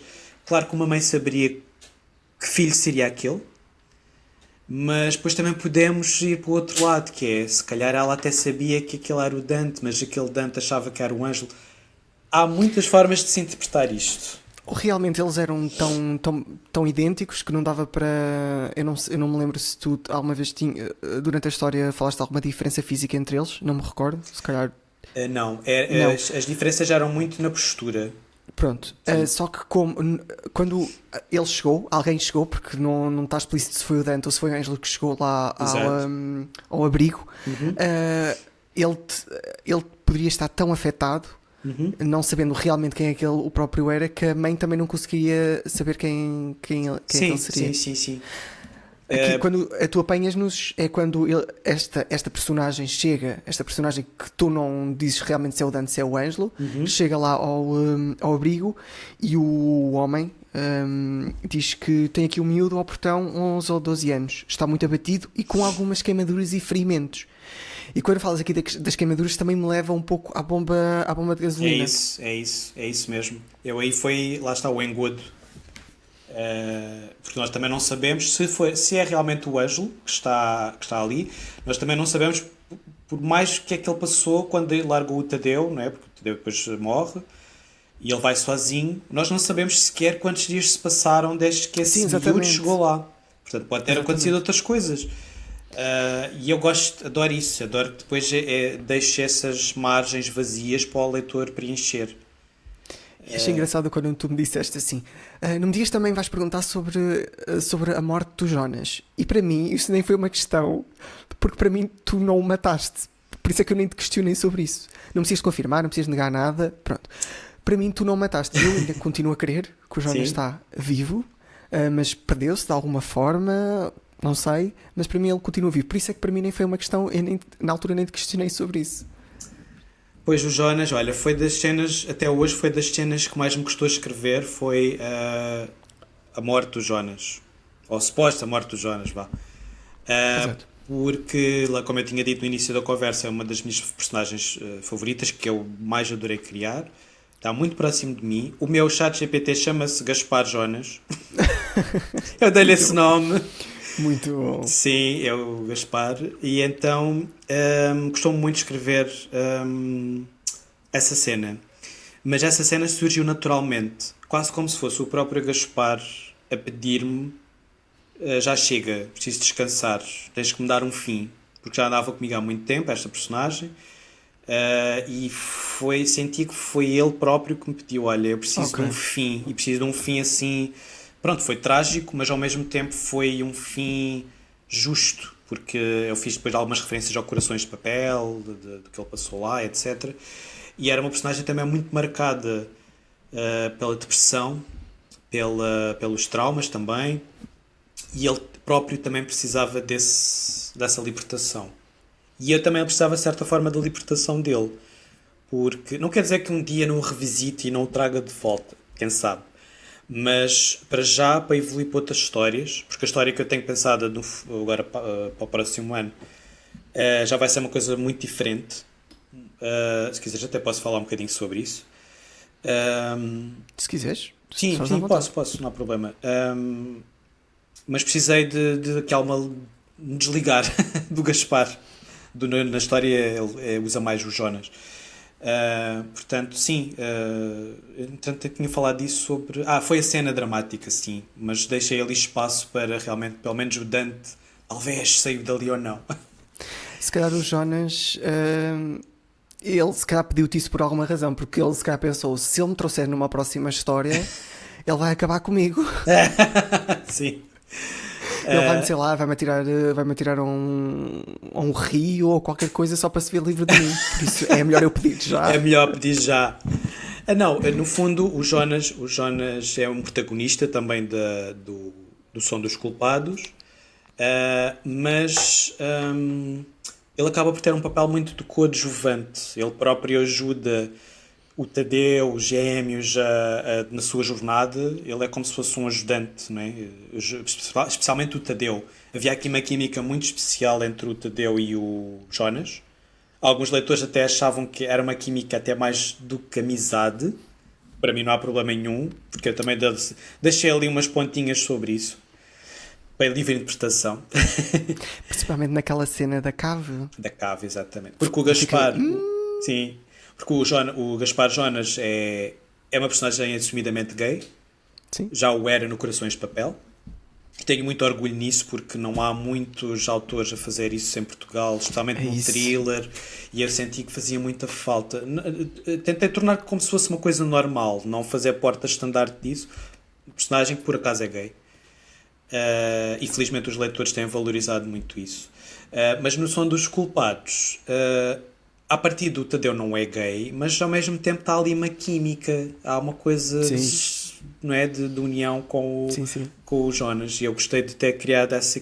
Não foi uma coisa intencional, nasceu ao longo da história, a dinâmica entre eles surgiu naturalmente. Mas foi bom para aquele núcleo ali fechado. Acho que fez todo o sentido. Sim. Porque acho que isso também era necessário. Eu também acho que sim. Tu há bocado falavas da Serena, que não gostaste da Serena. Era a Serena ou era a Antoinette? Não, era... A influencer era a Antoinette? Ou era a Serena técnica de som? Não, eu não gostei, foi da... Ai, da Hilda. A Hilda, desculpa. Sim, a Hilda a velhota, tens razão, falámos sobre isso. Não, das personagens todas dentro do hotel, eu não desgostei de nenhuma. Pronto. Mesmo do Valentim, o Valentim depois acabaste. Pronto. Eu não desgostei de nenhum. O Valentim, eu percebi que havia ali qualquer coisa. Sim. Agora, como é que ele chama? Hilda. Eu chamo Hilda, por alguma razão. Hilda. Eu desde o momento que apareceu, eu pensei, isto é uma bruxa. Tirem-na daqui. Já estou farto dela. Eu tive alguma dificuldade... Não foi dificuldade no mau sentido, de criar a personagem da Hilda, mas depois todas as pessoas que estão por trás dela, o culto, não é? Eles não acham que são um culto, mas acaba por ser um bocadinho, não é? Tive alguma dificuldade porque eu quis torná-los um culto muito negro, não é? Neste caso, há aqui cenas de canibalismo. Pronto, que eu tentei tornar muito subtil, não tentei tornar mais soft, para não ser muito polémico, mas foi necessário para aquele grupo, porque eu quis torná-los muito negros, né? São os antagonistas da história, mas ao mesmo tempo eles criam ali toda uma defesa e uma justificação para aquilo acontecer, porque na cabeça deles aquilo é super normal, e ao mesmo tempo também precisava de mostrar que aqueles gritos, aquele som, mexia com as pessoas de diferentes formas, ou seja, mexia ali com o lado negro, como se tivessem, as pessoas já têm uma sementinha de escuridão e aqueles gritos trouxeram aquilo ainda mais ao de cima, e eram pessoas, como eu descrevo na história, pessoas aparentemente normais, mas tinham tido traumas na vida, com violência doméstica, com violações, etc., e depois se manifestou daquela forma da criação daquele grupo de pessoas. Eu tentei ser sensível também a isso, porque não quis também torná-las más só porque sim, quis também encontrar ali alguma justificação para isso, porque no fundo todos eram vítimas daquele barulho, daquele fenómeno, não é? Mas influenciados de diferentes formas, porque as pessoas do hotel também tinham os seus segredos e os seus traumas, mas não se manifestava daquela forma de fazer aquelas coisas cruéis com as pessoas. Mas tive algum receio, porque eu pensei, vou pegar aqui no canibalismo. Não é um tema fácil, mas decidi avançar à mesma, porque fazia todo o sentido para aquela parte da história. Há uma situação também mais para o fim em que o Ângelo quase que é violado por um grupo de pessoas também. Também não foi uma cena fácil de fazer, quando ele foi raptado lá na cidade, porque também tive de ter alguma sensibilidade. Sim. Já não me estava a lembrar. Sim, já sei. Quando ele é levado lá para o apartamento daquelas pessoas. Sim, que aquela mulher aparece lá, está lá na rua e... Ok, já sei qual é. Ia dizer mais qualquer coisa sobre a história, mas já não me recordo. Mas pronto, no fundo, as personagens que eu criei foram as personagens mais, não digo odiosas, mas são aquelas personagens que logo no início tu tens logo, achas horríveis e fazem coisas horríveis, mas depois começas a conhecer e começas a criar empatia. Mas é exatamente isso com os teus personagens. E eu adoro que isso aconteça. Diz-me. Queres falar um pouquinho sobre o teu próximo livro? Então, só assim... Sim, já estou a trabalhar no próximo. Já? Já tenho um capítulo, pelo menos, e já tenho Este vai ter um processo diferente, porque eu já tenho, não costumo fazer isto, estou a experimentar pela primeira vez, que é já ter a estrutura preparada. Pode mudar, obviamente, posso ter que adaptar, mas já tenho os atos, os twists, Ok. as personagens, o perfil das personagens, isso já estava. Ou seja, já tenho tudo criado. Agora é escrever, é preencher os capítulos É que já tenho preencher. planeados. É a primeira vez que vou escrever um livro em que já tenho tudo muito planeado.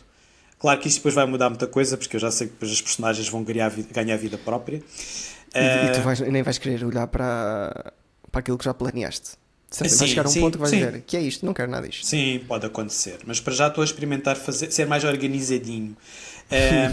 Vai ser um livro. Eu não posso falar muito da história, claro. Mas Sim. posso dizer algumas... o tema principal vai ser as memórias. O poder das memórias. Como é que as memórias influenciam a dinâmica de um casal, a dinâmica de dois amigos. Ok. Se pudesses ficar sem memórias de qualquer coisa má, vou brincar muito com a questão das memórias. Vai ser o tema principal.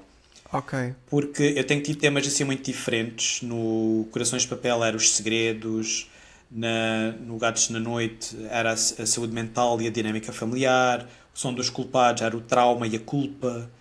Aqui neste novo vai ser as memórias.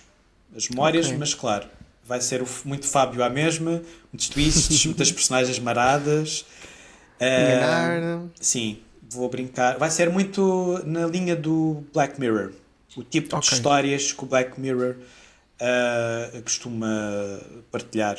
Pronto, porque é muita ligação da ficção científica, mas com um lado mais humano da coisa. Portanto, vai ser uma grande influência para mim, é o estilo de histórias do Black Mirror. E pronto, não posso dizer mais nada. Porque ainda não o escrevi, Depois, não é? depois a tua editora também. Sim. Se tudo correr então- bem, há de sair para o ano. Que a minha editora Ok. disse que pronto, à partida sairá para o ano. Portanto, é que dar ao chinelo, como eu costumo dizer. E aqui estamos nós para ler. E aqui estamos nós para ler. Claro que sim, mas Por isso. tenho que ficar aqui em... Isto não é fácil, porque trabalhar, promover um livro, escrever Acredito. outro... Lá. Não tens parado. Não. Quero-te agradecer, Fábio. Ora, esta eu Por, que agradeço.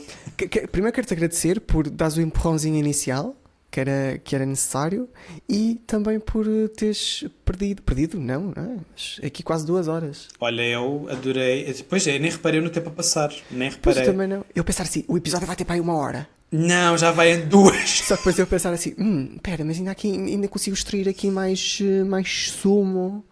Pronto, mas Isto foi muito fixe. Adorei estar a conversa Isto contigo. é pessoal da comunicação, fala que se farta. Uma pessoa quando começa a falar nunca mais se quer calar. O problema é que agora a seguir eu vou ficar esgotado emocionalmente e ninguém pode falar comigo porque eu falei muito agora. Ai. Eu depois Não, mas- esgoto. Não, mas é preciso também. Eu adoro ter o meu silêncio e o meu momento de também eu. estar sozinho. Uhum. Acho que estar sozinho é muito bom. Obrigado mais uma vez. Nada, foi muito fixe. Obrigado pelo convite também.